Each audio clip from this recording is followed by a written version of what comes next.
Во пресрет на 8 април, меѓународниот ден на ромите, општина Кочани ја организираше празничната програма Заедно можеме, во која учествуваа ученици со различна етничка припадност од основните и средните училишта. По повод 52 годишнината од првиот светски конгрес на ромите во Лондон, се одржа културно-уметничка програма, ликовна работилница, литературен конкурс и трибина на тема Состојбите на ромите, проблеми и предизвици. Присутните на свеченоста ги поздрави градоначалникот Љупчо Папазов. Кочани е една од водачките општини во Македонија во поддршката на ромите, а најважно од се е што неговите жители, независно од која националност е, имаат заедно почитување и разбирање, што е услов за функционирање на секоја мултиетничка средина. Наша задача е во рамките на можностите да ги решаваме горливите проблеми и да ги поттикнеме нашите сограѓани роми да бидат активни учесници во сите сегменти од живењето. Почитувани сограѓани, цените роми. Кочани е наше заедничко место на живење. Ќе бидеме поубаво подеднакво за сите, ако сите со љубов се однесуваме кон секој негов детал, кон секој негов жител, независно од етничката припадност, верата, полот, религијата. Честитајќи ви го празникот, повикувам заеднички да се стремиме кон поубава иднина со толеранција, доверба и меѓусебно почитување. На одбележувањето на 8 април беше истакнато дека околу 5% од вкупното население во Кочани се роми, а општината е 7 во државата според нивната бројност. 5 имаат дипломи за завршено високо образование, а над 150 лица роми се со средна стручна подготовка, од кои поголем број се вработени во јавни институции и приватни компании.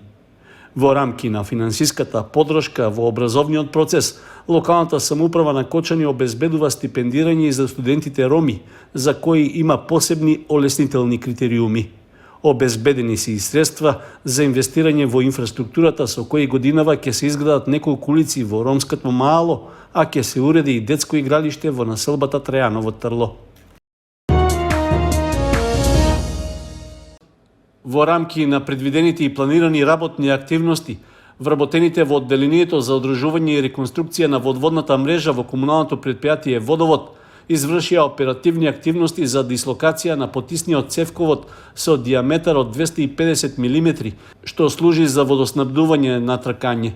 Реконструкцијата беше наметната поради што на оваа точка поминува и главниот колектор за отпадни води од тркање, и истиот ќе биде поврзан со пречистителната станица за отпадни води во Мојанци.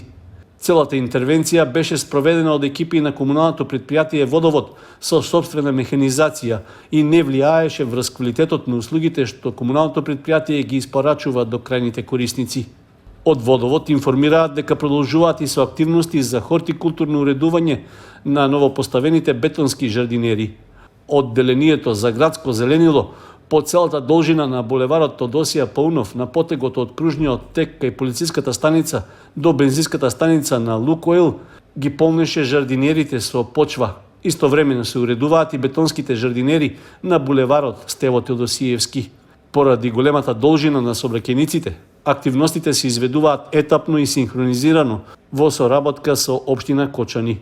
Во првата фаза беше поставен систем за наводнување, а сега се поставува плодна хумусна земја.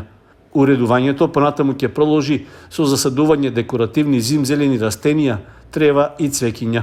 Од комуналното претпријатие Водовод апелираат до завршувањето на сите предвидени активности, внимателно и одговорно учество во сообраќајот на сите учесници.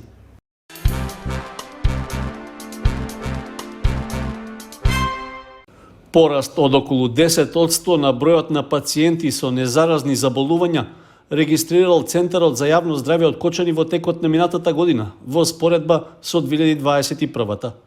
Зголемувањето кај одредени болести е повисоко од просекот, а само неколку заболувања се под овој процент. Според евиденцијата, најмногу пациенти во 2022 година во Кочани имало со шеќерна болест, вкупно 1915. Предходниот едногодишен период биле 1855. Од вкупно заболените, 790 се мажи, а 1065 се жени.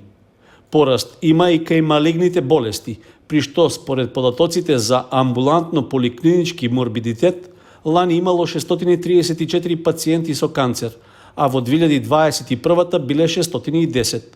И овде доминира бројот на жените 381 во однос на мажите 253.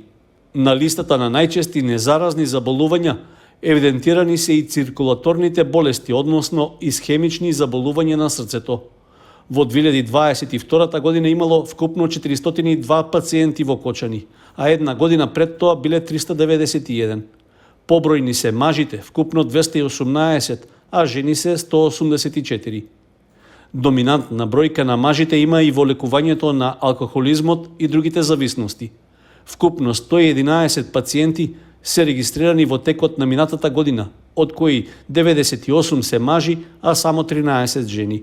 Овој број во 2021 година бил помал и изнесувал вкупно 68 пациенти. Центарот за јавно здравје од Кочани лани евидентирал и пораст на бројот на пациенти со душевни растројства, вкупно 173. Една година пред тоа биле регистрирани 34 пациенти помалку.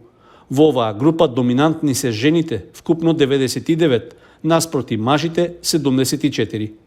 Светската здравствена организација годинава ја одбележува 75 годишнината од Светскиот ден на здравјето, со цел да ја подигне јавната свест за справување со клучните предизвици за јавното здравје. Оваа година прославата на 7 април се одвива под мотото Здравје за сите. Учениците и вработените во основното училиште Малина Попиванова ја заокружуваат четвртата деценија од постоењето на образовната установа. По повод патрониот празник подготвија свечена програма, што почна со интонирањето на македонската химна.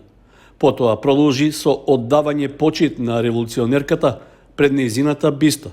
При тоа букети цвеќе положија представници од училиштето, од локалната самоуправа и општинскиот совет, како и од Сојузот на борците на Кочани. Програмата продолжи во спортската сала, при што беше истакнато дека вработените и учениците се горди на своите постигања, како и на подобрувањето на условите за работа. Денес го одбележуваме 38-миот патрон, празник на училиштето. Денот кога нашата сограѓанка, револуционерката Малина Попиванова се родила. Училиштето за нас, вработените, учениците, родителите е место каде што се работи сериозно и се залагаме за еднината на идните генерации. Се надевам дека ќе се чувствувате пријатно на нашата скромна приредба за која напредно работеа и несебешно се залага ученици и наставниците. Во свечената програма учествуваа учениците од училишните секции. Во изминатиот период, основното училиште Малина Попиванова беше вклучено во повеќе проекти за подобрување на условите на наставата. Исто така продолжи меѓународната соработка преку Еразмус Плюс и другите програми. Бројот на учениците засега се одржува на исто ниво.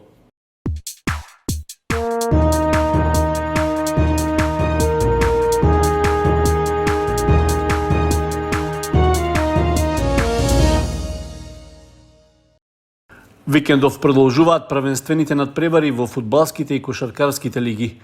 Во третата фудбалска лига Исток ќе се игра 17-тото коло, во кое Осогово ќе биде домаќин на дерби средбата со Овчеполе.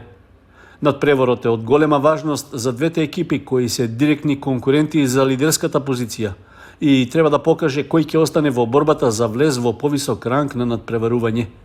По минатонеделната победа на гостувањето против Академија Чешиново Облешево, Осогово има фаворитска улога, особено што Овчеполе одигра нерешено на домашен терен со Карбинци. Поради тоа се очекува и поголем интерес на публиката, а од Сдруженијето Никола Мантов упатија апел до навивачите да дојдат во поголем број и да учествуваат во хуманитарниот карактер на надпреварот. Средствата од собраните влезници ќе бидат наменети за лекување на Димче Малчев. Средбата меѓу Осогово и Овчеполе ќе се игра внедела на стадионот Никола Мантов со почеток од 15 часот. Во првенството на втората фудбалска лига на програмата е редовното 23-то коло, во кое Слога 1934 ќе го пречека Пелистер од Битола. По минатонеделниот пораз на домашен терен, виничкиот второлигаш има уште една тешка задача да ја прекине низата од порази и конечно да освои бод или 3 и да остане во борбата за опстанок во лигата. Од друга страна пак, гостите од Битола до пред неколку кола беа конкуренти за лидерската позиција, но надежите ги загубија по поразот од Воска Спорт. Тоа значи дека на гостувањето во Виница тие доаѓаат релаксирани, без психолошки притисок дека мора да победат, што нема да ја олесни задачата на слога. И овој надпревар ќе има хуманитарен карактер, односно средствата од продадените влезници во соработка со Општинскиот Црвен крст од Виница ќе бидат донирани за 2 лица. Средбата меѓу Слога и Пелистер се игра в сабота од 15 часот. Во првенството на третата кошаркарска лига, викендов ќе се игра последното редовно 18-то коло, пошто ќе следува доигрувањето.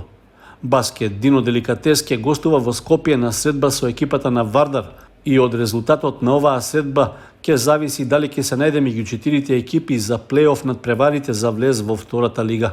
Од нашиот клуб најавија дека се подготвени да направат изненадување и да се вратат со победа, со што ќе ја постигнат крајната цел. Со оглед на досегашната игра во првенството, Баскет Дино Деликатес има мала предност пред домашните кошаркари, така што може да се очекува интересен и борбен дуел.